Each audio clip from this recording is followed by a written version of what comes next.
Is this the subject of finding a relationship and keeping it, which is sort of the practical human approach? Or is this the subject of life giving you information and helping you to know what you really want? What's the real subject? Is this the subject of finding the perfect person right away? Or is this the subject of creating the perfect relationships through life experience? Creating the relationship. This feels like it's been taking a really long time. Can you remember what you said when you first sat down here, the first words out of your mouth? Trauma or something. I said before that? Trying to work through that. Before that? It's a blur now. You said something about, I've been on my way to this chair for a long time. Oh, yeah. Do you remember that? Yeah. Mm-hmm. Yeah. What did you say? Yeah, I've been really wanting to manifest being able to sit in this chair. Yeah. Wow, that's awesome. And so, you've been really wanting to manifest a relationship. You've really been wanting to manifest alignment with your inner being too. Things are always working out for you. And it's hard to accept when you're looking at something where things feel missing. It's hard to accept that this thing that I think I don't want is the path of least resistance to what I do want. It's hard to accept that, but it's always true.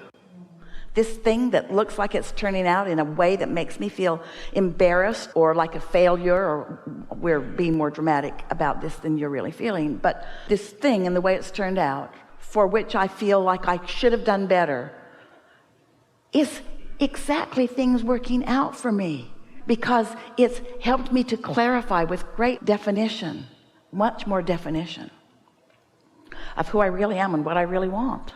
Can you feel how the path of least resistance is taking the sting out of that and putting the emphasis on this? Yeah, that's good. Yeah. Just the fact that I manifested here, I'm like, ooh, wait, I can do that. You all are really interesting because you do want manifestations to which you can have a knee-jerk, good-feeling response. And so when we're talking other than that, you're not really having that much of it. We know that what you really want is what you think you want. And when you're in any moment not getting what you really think you want to throw a fit like a 2-year-old would, because you're not getting what you think you want. And everything that we're saying, even though it's leading you to what you want, it's the path of least resistance. It's what you knew coming in. It's what you've come to know. It's about the laws of the universe. It's a practical, workable experience. It will work for you. You'll get everything that you want. Still, you'd rather just throw your fit about not having what you want right now. But in time, you'll start realizing the unproductiveness of the fit throwing and the productiveness of the trying to find a thought that feels better, which is the path of least resistance. You could get off the subject. It's like on one end of the stick is what you want, and on the other end of the stick is the absence of it. But it's not just one stick, it's a whole pile of sticks. Let's say there's a pile of sticks, and let's say there's 10 sticks in the pile, and therefore 10 different subjects. But it's interesting, and this goes to what we were saying earlier. We haven't said this way before. Do you have a vision of a stick with what's wanted on one end and the absence of what's wanted on the other? And now can you see a bundle of sticks, and what's wanted is on one end, and the absence of what's wanted is on the other end? Got it? Really big bundle. You've been gathering it up for quite a while. Some of it you were born with, most of it you picked up along the trail after you got here. On the I know what I don't want end of the stick are all those subjects that we were talking about. Just for fun, stay with us. We're going to label the sticks, okay? We're going to label them with description about what they're about. But we're not going to put the label in the middle of the stick. We're going to put the label on this end of the stick, on the practical, manifested, functional end of the stick. Stay with us. So we're going to put relationship on one of the ends of the stick, and we're going to put money on one of them, and career. Got any other sticks you want to label? Health? Any other? House? So it's obvious this can be a really big pile of sticks. All those labels are on this end.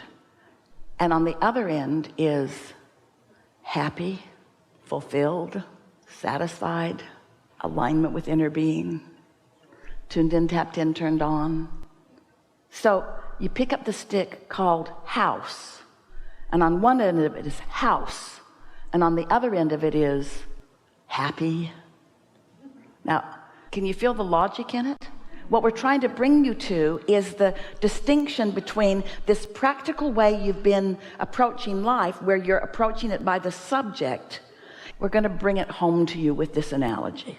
It's worth waiting for, because this is a concept that's going to free you. It's going to put you in a category of a very small percentage of humans that understand how the laws of the universe work. So it's worth this not quite getting it moment, because you're about to get it.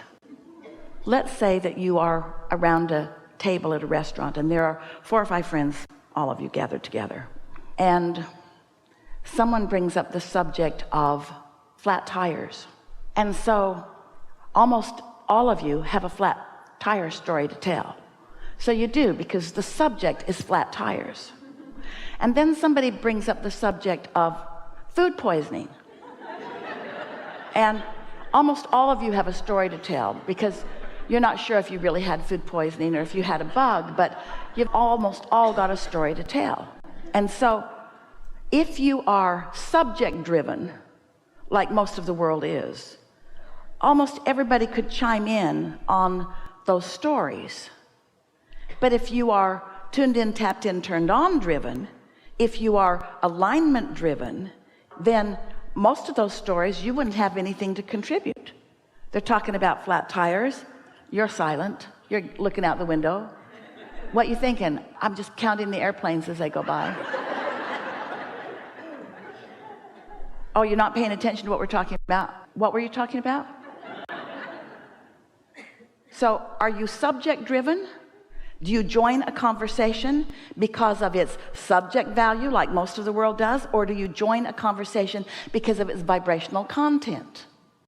If you are vibrational content driven, then you are aware of your inner being. And if you join a conversation because it is a conversation that connects you with your source energy, now you are experiencing the enormous power of non-resisted thought. Now you really have something to contribute to this conversation. Now everyone who is there benefits from you being part of this conversation.